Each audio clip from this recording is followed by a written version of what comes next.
अस्सलामुअलैकुम वरहमतुल्लाहि वबरकातुहू। बच्चों, आज हम पढ़ेंगे सब्जेक्ट इंग्लिश। आज हम बच्चों नमिता दीदीज टाइम टेबल पढ़ेंगे। ये नमिता नाम की एक लड़की है बच्चों। आज हम इसके बारे में पढ़ेंगे। हम देखेंगे कि ये कौन से टाइम पर कौन सा काम करती है। Read, listen carefully and enact. पढ़िए, गौर से सुनिए और अदाकारी के साथ पेश कीजिए। Namita gets up at 7 in the morning and brushes her teeth। तो नमिता जो है बच्चों वो सुबह 7 बजे उठती है और फिर अपने दांत मांजती है। Between 7 and 8 she does household work and goes through the newspaper। फिर वो 7 और 8 बजे के दरमियान घर के काम करती है, जैसा कि खाना या चाय बनाना, बर्तन धोना वगैरह, या फर्श साफ करना। और फिर साथ में वो क्या करती है, न्यूज़पेपर भी पढ़ती है। Between 8 and 8:30 she takes a shower। फिर बच्चों वो 8 और 8:30 बजे के दरमियान नहाती है।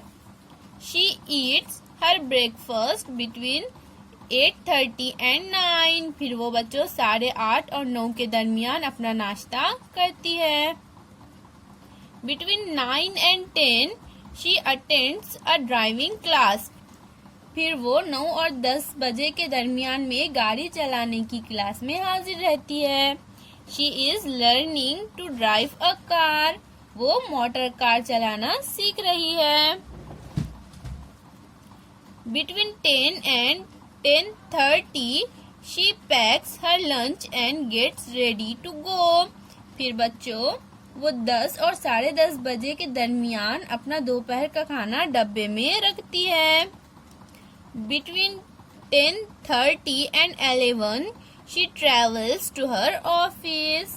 फिर बच्चों वो 10:30 और 11 के दरमियान दफ्तर तक सफर करती है। From 11 to 5 she is at work। फिर वो 11 से 5 के दरमियान दफ्तर में काम करती है। She comes home at 5:30 in the evening and takes tea। फिर वो शाम में 5:30 बजे घर आती है और चाय पीती है। Then she goes jogging in a park from 6 to 7 in the evening। फिर शाम में 6 से 7 तक वो एक बाग में दौड़ने की वर्जिश करती है, यानी जॉगिंग करती है। She watches TV up to 9 o'clock। फिर वो 9 बजे तक टीवी देखती है।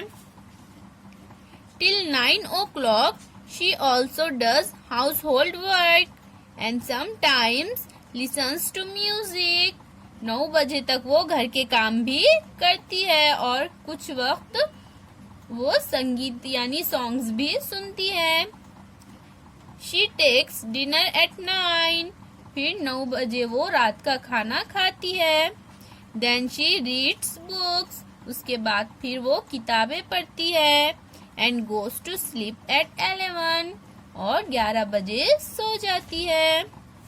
तो इस तरह से बच्चों आज हमने नमिता दीदीज का टाइम टेबल देखा है। बच्चों, हमें भी इस तरह से एक टाइम टेबल बनाकर काम करना चाहिए। इस तरह से हर काम वक्त पर हो जाता है। अल्लाह हाफिज।